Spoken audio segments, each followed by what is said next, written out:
I had just said he was my best friend into the microphone at my best friend's funeral when his father ripped me off the podium and slammed me. My back hit the wooden floor of the church and the air rushed out of my lungs. Gasps echoed through the pews. Someone screamed. I looked up at Mr. Holloway, his face twisted with a rage I had never seen in the 12 years I had known him. His hands were still gripping my collar, knuckles white with fury. "You don't get to say that," he spat. "You don't get to stand up there and pretend like you actually cared about him." Two of Theo's uncles rushed forward and pulled him back. My mom rushed to my side, helping me sit up carefully. My shoulder throbbed where it had connected with the edge of a wooden step. "What is wrong with you?" my mom shouted at him. But Mr. Holloway just pointed at me, his hand shaking violently. "Ask him. Ask your son what he did to my boy." The thing is, I genuinely didn't know what he meant. Theo and I had been inseparable since 6th grade. We had survived middle school together, navigated the chaos of high school, applied to the same colleges. When he died in that car accident 3 weeks ago, a piece of me went with him. I hadn't slept properly since. I stood up slowly, my legs unsteady beneath me. "Mr. Holloway, I don't understand what you're talking about."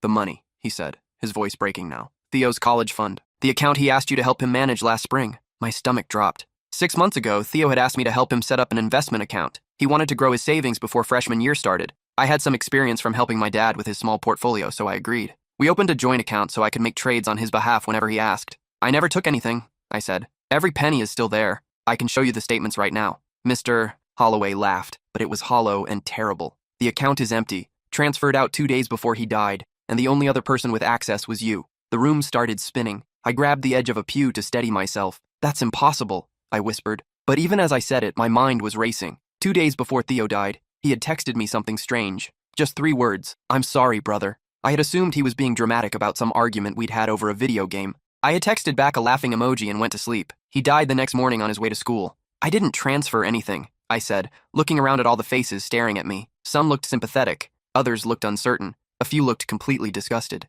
Someone else must have accessed it. Maybe Theo himself. "Don't you dare," Mr. Holloway growled.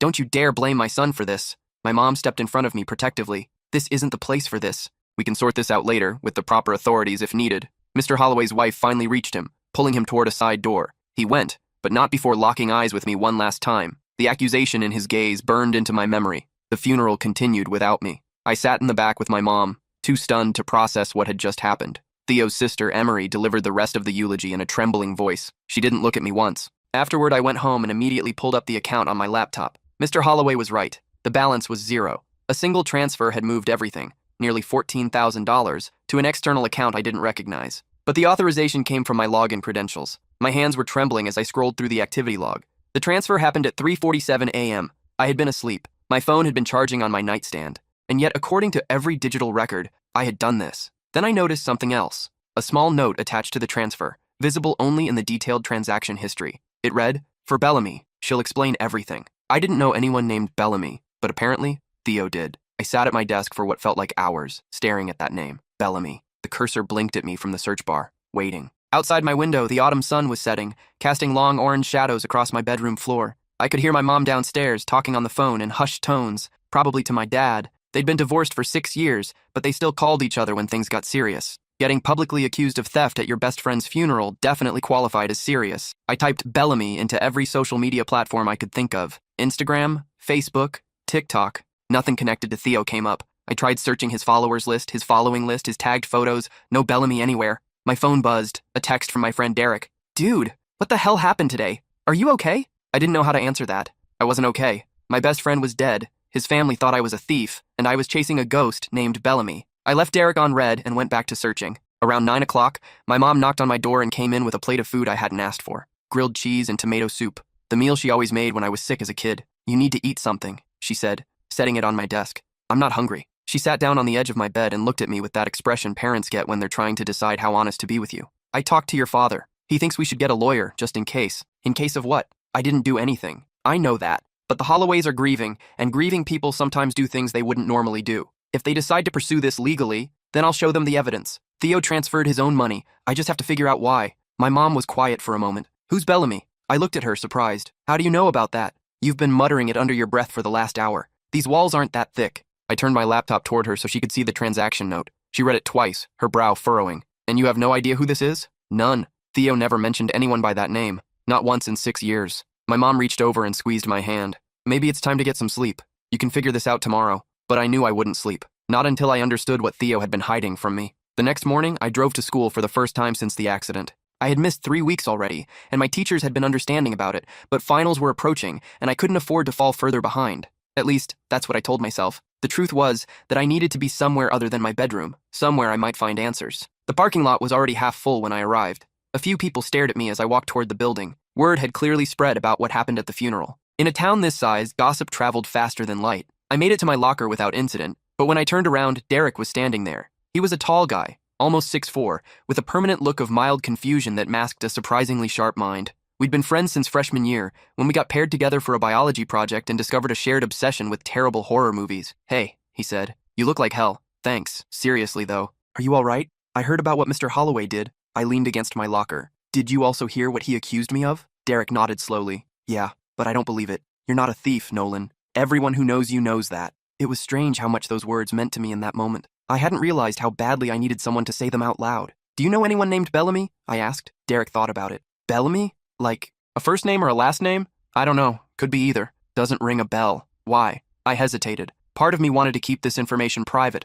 to figure it out on my own before involving anyone else. But Derek had been almost as close to Theo as I was. If anyone else might know something, it was him. "Theo left a note," I said quietly, "with the money transfer. It mentioned someone named Bellamy. Said she would explain everything." Derek's eyes widened. "She? So it's a girl?" "Apparently. And you've never heard Theo talk about her?" "Never. Not even once." Derek pulled out his phone and started typing. "Let me check something." He scrolled for a moment, then shook his head. "I'm looking at Theo's Instagram right now. No one named Bellamy in his followers or following. I already checked that. What about his other accounts? Did he have a Finsta or anything?" I stopped cold. A Finsta. A fake Instagram account, usually private, where people posted things they didn't want on their main profile. Theo and I had joked about making one together a couple years ago, but I never actually did it. I had assumed he didn't either. "I don't know," I admitted. "How would I even find it?" "Check his email. If he made one, he probably got a confirmation message." I didn't have access to Theo's email, but I knew someone who might. Emery Holloway was a sophomore, 2 years younger than Theo and me. She had his same dark curly hair and his same habit of talking with her hands when she got excited about something. I had known her since she was 10 years old. We used to play Mario Kart together while Theo did homework. I found her sitting alone in the cafeteria during lunch, picking at a salad she clearly wasn't eating. Her eyes were red-rimmed and puffy. When she saw me approaching, her expression hardened. "What do you want?" she asked. I sat down across from her, keeping my voice low. "I need to talk to you about Theo." "I don't want to talk to you about anything. My dad told me what you did." "I didn't do it, Emery. I swear on everything. Theo transferred that money himself." She laughed bitterly. "Right. My dead brother stole his own college fund. That makes total sense." "It doesn't make sense. That's why I'm trying to figure it out." I pulled out my phone and showed her the screenshot I had taken of the transaction note. "Look at this. Theo left a message. For Bellamy. She'll explain everything. Do you know who that is?" Emery stared at the screen. For a moment, I saw something flicker across her face. Recognition? Fear? I couldn't tell. "I don't know anyone named Bellamy," she said, but her voice wavered slightly. "Emery, please. If you know something." I said I don't know. She stood up abruptly, nearly knocking over her untouched salad. "Stay away from me, Nolan. Stay away from my whole family." She walked away, leaving me alone at the table. But as I watched her go, I noticed something. She had taken out her phone and was typing rapidly as she walked. Texting someone. Urgently. She knew something. I was sure of it now. That night, I did something I'm not proud of. I waited outside the Holloway house in my car, parked down the street where I couldn't easily be seen. I felt like a stalker, but I didn't know what else to do. If Emery knew something about Bellamy, maybe she would lead me to her. The Holloways lived in a nice 2-story colonial on Maple Avenue, the kind of house with a wraparound porch and a tire swing in the backyard. I had spent countless hours there over the years. Movie marathons in the basement, barbecues in the summer, Christmas dinners when my parents' divorce made our house too tense. I watched the lights in the windows, tracking movement from room to room. Around 8 o'clock, I saw Emery come out the front door and get into her car, a beat-up Honda Civic that used to be Theo's before he got his truck. She pulled out of the driveway and headed north. I followed at a distance. We drove for about 15 minutes, leaving our town and entering the next one over. Emery parked in front of a small coffee shop called the Roasted Bean. I had never been there before, but it looked cozy. Exposed brick walls visible through the windows, warm yellow lights, mismatched furniture. I parked across the street and watched as Emery went inside. Through the window, I could see her approach a table in the back corner where someone was already sitting. A girl, around our age, maybe a little older. She had shoulder-length auburn hair and was wearing a green army jacket covered in patches. When Emery reached the table, the girl stood up and hugged her tightly. I didn't know this girl. I had never seen her before in my life, but I had a feeling I had just found Bellamy. I waited until Emery left before making my move. She drove past me without noticing, her face unreadable in the darkness. Once her taillights disappeared around the corner, I got out of my car and walked into the coffee shop. The girl was still there, nursing what looked like a hot chocolate. Up close, she looked exhausted. the kind of bone-deep tired that comes from not sleeping for days. Her eyes were red, like she had been crying recently. "Are you Bellamy?" I asked. She looked up at me, startled. For a moment, I thought she was going to deny it, or run away. But then her expression shifted to something like resignation. "You're Nolan," she said. It wasn't a question. "How do you know my name?" "Theo talked about you. A lot." She gestured to the chair across from her. "Sit down. I think we have a lot to discuss." I sat. Up close, I could see that she had a small scar on her chin and a tattoo of a crescent moon on her wrist. She looked like someone who had seen more of the world than a typical teenager should. "Who are you?" I asked. She took a deep breath. "My name is Bellamy Ortiz. I was Theo's girlfriend." The words hit me like a punch to the gut. "What? That's impossible. Theo didn't have a girlfriend. I would have known. He wanted to tell you. He almost did, like a dozen times. But it was complicated." She wrapped her hands around her mug, staring into the murky liquid. "We met at a youth group meeting last spring. My church was visiting his church for some kind of regional thing. We started talking and just clicked." "Youth group?" I repeated. I knew Theo went to church with his family, but he had never mentioned meeting anyone there. I know it sounds cliché, but it was real. What we had was real. A tear slid down her cheek, and she wiped it away impatiently. "We kept it secret at first because my situation was complicated, and then it just became a habit. The more time passed, the harder it got to tell people." "What do you mean your situation was complicated?" Bellamy hesitated. She looked around the coffee shop as if checking to make sure no one was listening. Then she leaned forward and spoke in a low voice.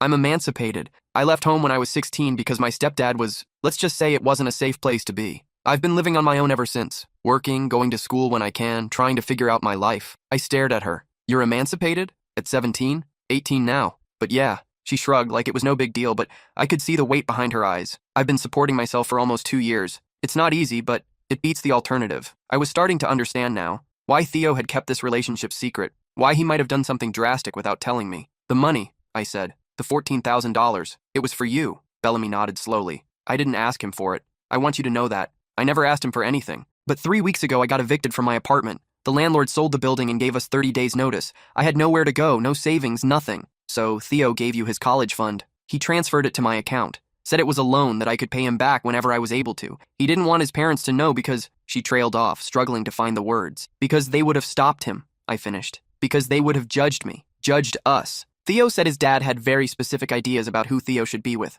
A girl living on her own, working minimum wage jobs with a messed up family background. She shook her head. I wasn't exactly daughter-in-law material. I sat back in my chair, trying to process everything I was hearing. Theo had been living a whole separate life that I knew nothing about. He had been in love, had made plans, had secrets, and now he was gone. "Why didn't you come forward?" I asked. "When the Holloways started accusing me, why didn't you tell them the truth?" Bellamy's face crumpled. "I was scared. I'm still scared. They don't know I exist. If I suddenly showed up claiming their dead son gave me all his money, what do you think would happen? They'd probably have me arrested. But I'm the one getting blamed. They think I stole it. I know. And I'm sorry. I'm so sorry." She reached across the table and grabbed my hand. Her fingers were cold. I didn't know what to do. I've been paralyzed since Theo died. I can barely get out of bed in the morning. And then Emery reached out to me. "Wait, Emery knows about you?" Bellamy nodded. "She found out about a month ago. Saw some texts on Theo's phone and confronted him. He made her promise not to tell their parents. She kept that promise even after he died." That explained Emery's reaction when I showed her the note.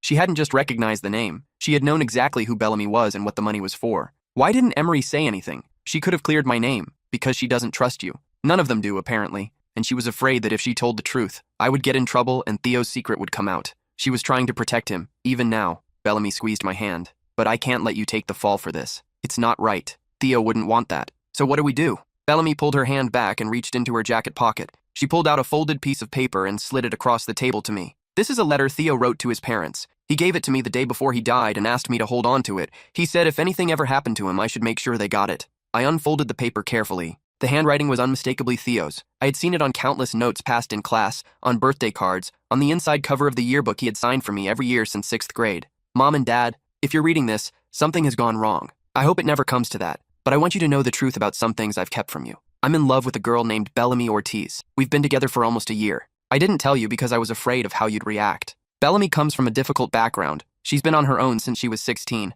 and I knew you might not approve, but she's the kindest, strongest person I've ever met, and loving her is not something I'm ashamed of. I transferred my college fund to help her get back on her feet after she lost her apartment. It was my decision, and my decision alone. Nolan had nothing to do with it. He doesn't even know about Bellamy. If there's any confusion about the money, please don't blame him. He's been the best friend I could have ever asked for. I know you might be angry with me. I know I've disappointed you in a lot of ways, but I hope you can understand that I did what I thought was right. I love you both, and I'm sorry for not being braver. Qley. By the time I finished reading, my vision was blurry with tears. This was so typically Theo. Always trying to protect everyone, always taking responsibility, always apologizing for things that weren't his fault. He wrote this the day before he died, I said. Did he know something was going to happen? Bellamy shook her head. No, he was just cautious. He said he had a feeling, like something was hanging over him. I think he was just anxious about the money transfer, about keeping so many secrets. He wanted to make sure that if anything went sideways, there would be a record of the truth. I folded the letter and put it in my pocket. I need to show this to Mr. Holloway. I know.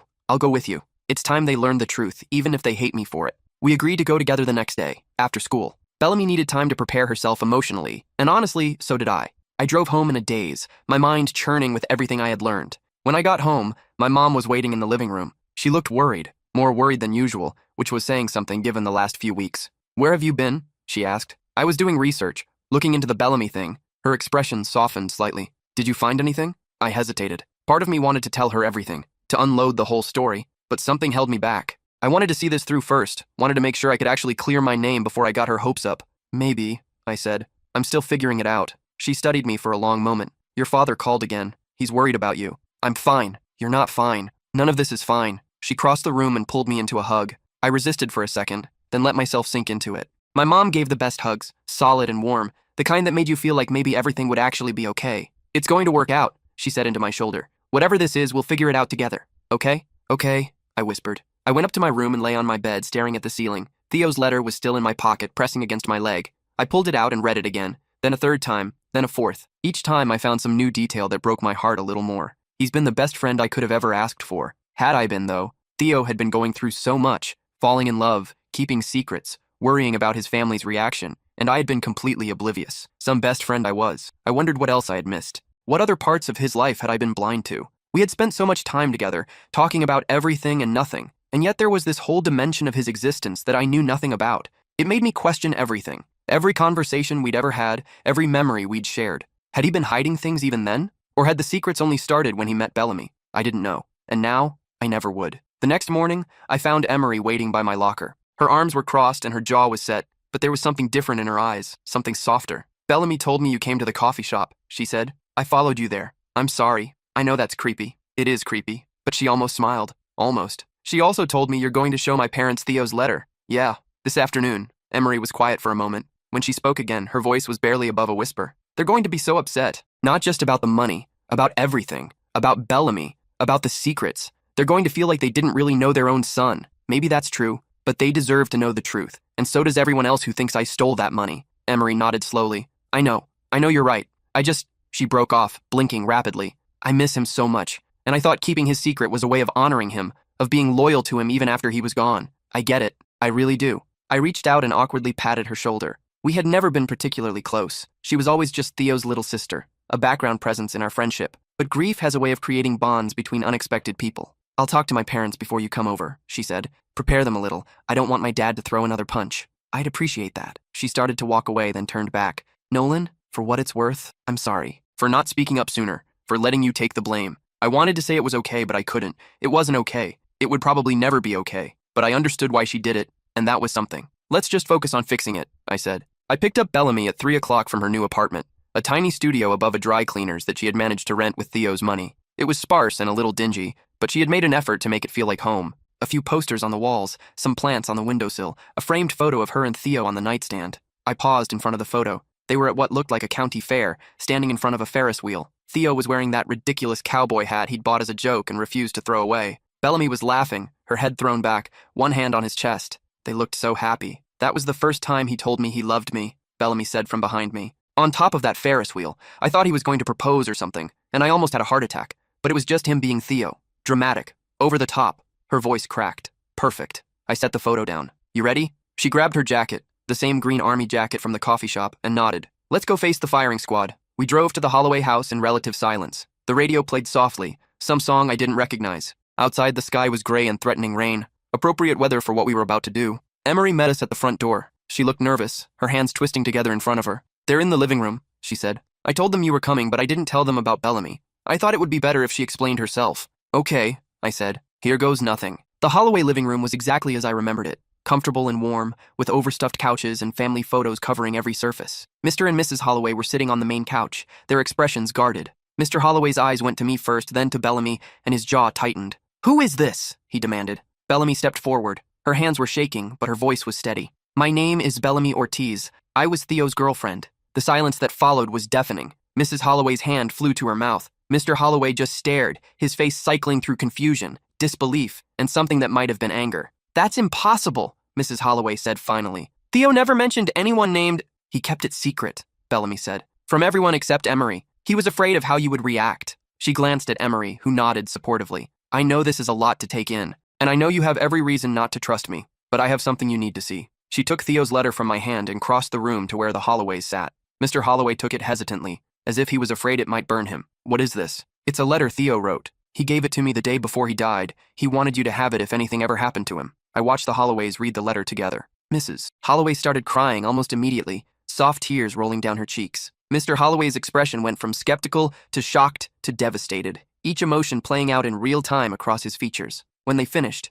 Mr. Holloway looked up at me. For the first time since the funeral, there was no accusation in his eyes, just pain. "You didn't take the money," he said. "No, sir. Theo transferred it himself. He was trying to help Bellamy." Mr. Holloway turned to Bellamy. "And you just took it? $14,000 from a teenage boy?" "I didn't want to," Bellamy said. "I told him no a dozen times, but he wouldn't listen. He said it was just sitting there anyway, that he could always take out loans for college." Her voice broke. "I was going to pay him back. I was going to pay back every cent, but then—" She couldn't finish the sentence. She didn't have to. Mrs. Holloway stood up and crossed to Bellamy. For a moment, I thought she was going to slap her or yell at her. Instead, she pulled her into a tight embrace. "You loved my son," Mrs. Holloway whispered. "I can see it in your eyes. You really loved him." Bellamy broke down completely then, sobbing into Mrs. Holloway's shoulder. "I did. I loved him so much. I still love him, and I'm so sorry. I'm so sorry for all of this." Mr. Holloway stood up slowly. He walked over to me and stopped about a foot away. We stood there in silence for what felt like hours. Then he said, "I owe you an apology." "You don't have to." "Yes, I do." His voice was thick. "What I did at the funeral, that was unforgivable. I was out of my mind with grief, and I needed someone to blame. You were an easy target." He put his hand on my shoulder, the same hand that had thrown me to the ground 3 days ago. "I'm sorry, Nolan. I'm so deeply sorry." I didn't know what to say. I had been so focused on clearing my name that I hadn't thought about what would come after, what it would feel like to hear those words. "Thank you," I managed. "Theo was lucky to have you as a friend. I know that now. I should have known it all along." The conversation that followed lasted for hours. Bellamy told the Holloways everything, how she and Theo met, how their relationship developed, why they kept it secret. She showed them photos on her phone, texts that Theo had sent her, a playlist he had made for her birthday. Piece by piece, a picture emerged of a Theo that none of us had fully known. A Theo who was romantic and thoughtful, who wrote poetry when he couldn't sleep, who dreamed of traveling the world with the girl he loved. At one point, Mrs. Holloway asked Bellamy about her family situation. Bellamy told the truth, holding nothing back. Her abusive stepfather, her mother who looked the other way, her decision to leave at 16 and build a life on her own. When she finished, Mrs. Holloway was crying again. "You've been through so much, and you're so young. You're just a child." "I haven't felt like a child in a long time," Bellamy said. Mr. Holloway, who had been mostly silent during Bellamy's story, finally spoke up. "What are your plans now? Do you have enough to— the money Theo gave you? I have an apartment. It's small, but it's safe, and I'm working 2 jobs. I'll be okay." She hesitated. "I can start paying you back if you want. It might take a while, but—" "Absolutely not," Mr. Holloway said firmly. "That money was Theo's to give. If he wanted you to have it, then it's yours. We won't take a cent." Bellamy looked like she was about to argue, but Mrs. Holloway cut her off. "He's right. Theo made his choice, and we have to honor that." She reached out and took Bellamy's hand. "But we would like to stay in touch. If you're willing. You were important to our son. That makes you important to us." I watched this exchange with a strange mixture of relief and sadness. Relief that the truth was finally out, that my name was cleared, that the Holloways could begin to heal. Sadness that it had taken all of this, the accusations, the secrets, the pain, to get here. And underneath it all, the persistent ache of missing Theo. That wasn't going anywhere, I realized. It would be with me for a long time. The next few weeks were a slow process of rebuilding. Mr. Holloway called the people he had told about the money, friends, family members, anyone who might have heard his accusations, and explained the truth. It was humiliating for him, I could tell, but he did it anyway. He even posted a public apology on Facebook, which my mom showed me with tears in her eyes. At school, the whispers gradually died down. Derek made a point of loudly defending me to anyone who would listen, which was both embarrassing and touching. A few people apologized for the looks they had given me at the funeral. Most just moved on, their attention captured by newer drama. Emery and I developed an unexpected friendship. She started sitting with me and Derek at lunch sometimes, sharing stories about Theo that made us laugh and cry in equal measure. She had a dry sense of humor that reminded me of her brother. The same deadpan delivery, the same perfect timing. He used to do this thing, she told us one day, where he would narrate his life like a nature documentary. Like, he'd be making a sandwich and say, "And here we see the adolescent male in his natural habitat, preparing a meal of peanut butter and jelly. Note the careful application of jam, a technique passed down through generations. Derek snorted. That's incredible. I wish I had known about that. He did it all the time. It drove my parents crazy, but I thought it was hilarious. I smiled, but there was a pang in my chest. Another thing I had never known, another piece of Theo that existed outside our friendship. But I was learning to be okay with that. None of us knows everything about the people we love. We only get fragments, glimpses, moments. The best we can do is cherish what we have and accept that there will always be things beyond our reach. A month after the confrontation at the Holloway house, Bellamy came to me with an idea. I want to do something to honor Theo, she said. We were sitting on a bench in the park near her apartment, watching the leaves fall from the trees. It was late November now, and the air had turned cold. Something meaningful. Something that would make him proud. What did you have in mind? She pulled out her phone and showed me a website. It was for a nonprofit organization that helped young people from difficult backgrounds pursue higher education, scholarships, mentorship programs, housing assistance. I want to donate some of the money Theo gave me, she said. Not all of it. I still need to pay rent and eat, but some. Enough to make a difference for someone else. I looked at the website, then back at her. That's amazing, Bellamy. Theo would have loved that. I was thinking we could start a scholarship fund in his name. For kids like me. Kids who don't have families to fall back on. She hesitated. I talked to the Holloways about it. They want to contribute too. They said they've been looking for a way to honor him that felt right. I thought about Theo, about the kind of person he was. Always helping, always giving, always putting others first. This felt exactly like something he would want. Count me in, I said. Whatever you need. Bellamy smiled. The first real smile I had seen from her since we met. Thanks, Nolan. That means a lot. Setting up the scholarship fund was more complicated than I expected. There were legal documents to file, a board to establish, a website to build. My mom helped with the paperwork. She had some experience from her job at a nonprofit in the city. Mr. Holloway contributed a significant amount of money, enough to establish an endowment that would keep the fund going for years. We named it the Theodore Holloway Memorial Scholarship. The first recipient would be selected in the spring. The process brought me closer to the Holloway family than I had ever been before. I started having dinner with them once a week, sitting in Theo's old seat at the table, sharing stories and memories. It was bittersweet, every laugh tinged with sadness, every smile shadowed by absence, but it was also healing. For all of us. One evening, after dinner, Mr. Holloway asked me to help him in the garage. He had been cleaning out some of Theo's things and wanted my input on what to keep. The garage was cluttered with boxes, each one labeled in Theo's neat handwriting. Childhood toys, school papers, random junk. I don't know what to do with most of this, Mr. Holloway admitted. Some of it seems important, but I can't tell what. We went through the boxes together, sorting items into piles. Keep, donate, throw away. It was tedious work, but also strangely meditative. Every object was a piece of Theo's life, a physical reminder that he had existed. In one of the boxes labeled random junk, I found something that made me pause. It was a notebook, bound in faded leather, with Theo's name written on the inside cover. What's that? Mr. Holloway asked. I flipped through the pages. It was full of handwriting, Theo's handwriting. Page after page of poems, journal entries, random thoughts. Some were dated, others weren't. Some were happy, others were sad. All of them were unmistakably, undeniably him. I think it's a journal, I said. Or a diary. I didn't know he kept one. Mr. Holloway took the notebook from me and stared at it for a long moment. His eyes were wet. Neither did I, he said quietly. I didn't want to intrude on his privacy, so I excused myself and went inside. But later that night, Mr. Holloway sent me a photo. It was a page from the notebook, dated about a year ago. Sometimes I feel like I'm living two lives. There's the Theo that everyone knows, the good student, the loyal friend, the dutiful son, and then there's the real Theo, the one who's scared and confused and desperately in love with a girl his parents would never approve of. I wonder which one is the real me, or if they're both real, or if neither of them is. Nolan keeps telling me to be more honest with people, to stop hiding, but he doesn't understand how hard it is. He's always been himself, unapologetically. I don't know how to do that. Maybe someday I'll figure it out. Maybe someday I'll be brave. I read those words over and over, tears streaming down my face. Theo had thought I was brave. He had looked up to me, admired me, wanted to be more like me, and I had never known. I had spent so much time wishing I had been a better friend, wishing I had seen what he was going through. But maybe the truth was simpler than that. Maybe I had been exactly what he needed, just by being myself, just by being there. It wasn't enough to save him. Nothing could have done that. The accident was just an accident. A patch of ice, a turn taken too fast, a tragedy that no one could have predicted or prevented. But maybe it was enough to matter. Maybe the friendship we had, imperfect as it was, meant something. To both of us. Spring came slowly that year. The snow melted, the trees budded, the days grew longer. I graduated from high school in May, walking across the stage to receive my diploma while my mom cried and my dad took too many photos. The Holloways were there too, sitting in the front row, clapping and cheering like I was one of their own. Theo should have been there with me. We had always planned to graduate together, to throw our caps in the air at the same time, to face the future side by side. Instead, there was an empty seat next to Derek, a gap in the lineup where he should have been standing. But he was there too, in a way. I could feel him, in the breeze that ruffled my graduation gown, in the sunlight that warmed my face, in the memory of all the years we had shared, all the laughter and tears and late-night conversations. After the ceremony, Bellamy found me in the crowd. She was wearing a yellow sundress and had done something different with her hair. It was longer now, pulled back in a loose braid. "Congratulations," she said, pulling me into a hug. "Thanks. Are you coming to the party later?" "Wouldn't miss it." She pulled back and looked at me seriously. "I have news. I got accepted to the community college. Full scholarship." I grinned. "Bellamy, that's amazing." "I know. I still can't believe it." She laughed, a little giddy. "I'm going to study social work. I want to help kids like me, kids who need someone in their corner." It was exactly right, exactly what she was meant to do. I thought about how proud Theo would be if he could see her now, how happy it would make him to know that she was going to be okay. "He would be so proud of you," I said. Bellamy's eyes glistened.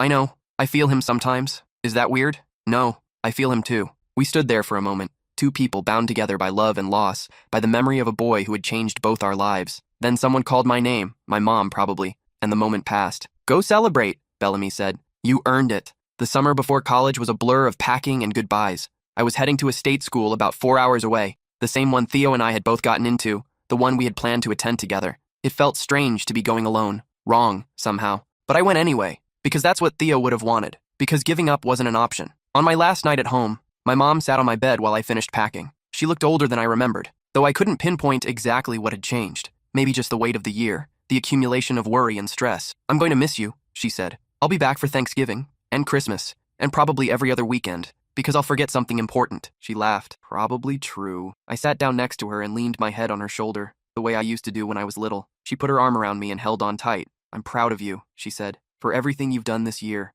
The way you handled the thing with the Holloways, the scholarship fund, all of it." She kissed the top of my head. "Theo was lucky to have you. I was lucky to have him." We sat there in silence for a while, just the two of us, listening to the sounds of the house settling around us. Outside, the summer cicadas were singing their endless song. "You know," my mom said eventually, "I think he's still with you, in some way. I don't know if I believe in heaven or ghosts or any of that stuff, but I believe that the people we love don't really leave us. They become part of us, part of who we are." I thought about that for a long time after she left. Part of who we are. Maybe that was true. Maybe Theo was still there, woven into the fabric of my being, influencing my choices and shaping my path in ways I couldn't even see. Or maybe he was just gone, and all I had left were memories and regrets. Either way, I was going to carry him with me for the rest of my life. College was harder than I expected. Not the classes, those were fine, but the social aspect was challenging. Making new friends felt like a betrayal somehow, like I was replacing the person who should have been there with me. I called Derek almost every day at first, needing the connection to home. He was at a school on the East Coast,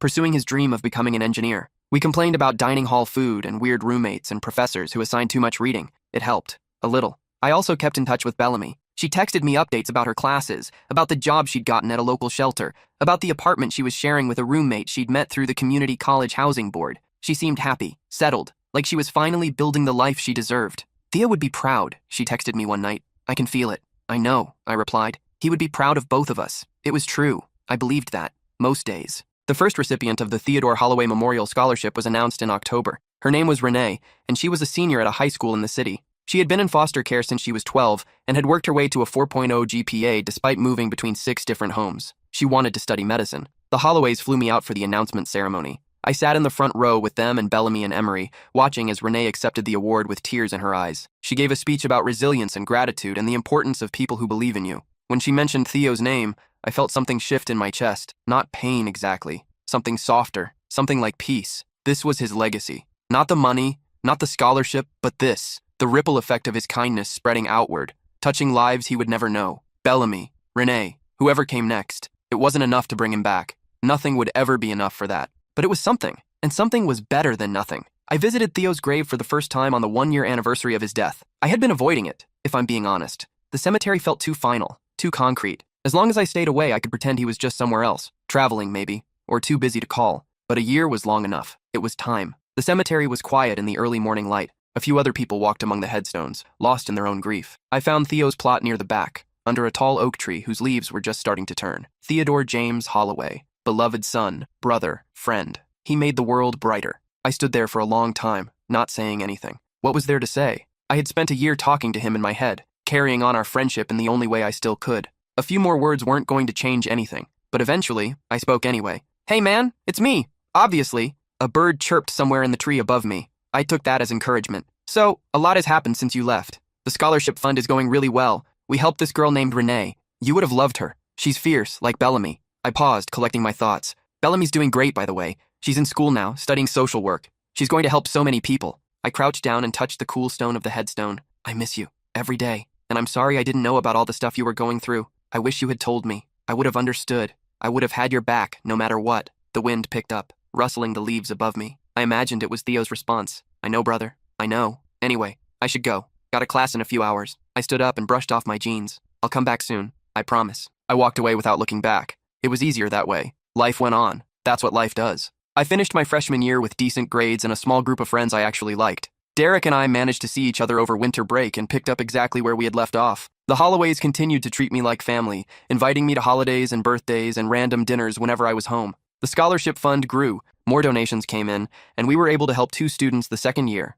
3 the third. Each one was a testament to Theo's memory, a reminder that his life had mattered even after it ended. Bellamy graduated from community college and transferred to a 4-year university to complete her degree. She sent me a picture of her in her cap and gown, beaming at the camera. I printed it out and put it on my wall, next to a photo of me and Theo from junior year. Emery started high school and discovered a passion for drama. She starred in the school play her sophomore year, a production of Our Town which seemed fitting, and I drove 4 hours to see it. She was incredible. Theo would have been so proud. And me? I kept going. I studied business because it seemed practical, but I also took classes in creative writing because I had discovered a love for telling stories. Maybe someday I would write about all of this. About Theo and Bellamy and the funeral that changed everything. Or maybe I would keep it private. Some stories are just for the people who lived them. On the 5th anniversary of Theo's death, I went back to the cemetery. This time, Bellamy and Emery came with me. The 3 of us stood around his grave, sharing memories and wiping away tears. Remember the time he tried to cook dinner for everyone? Emery said, laughing despite herself. He almost burned the house down. Those were supposed to be pancakes, I added.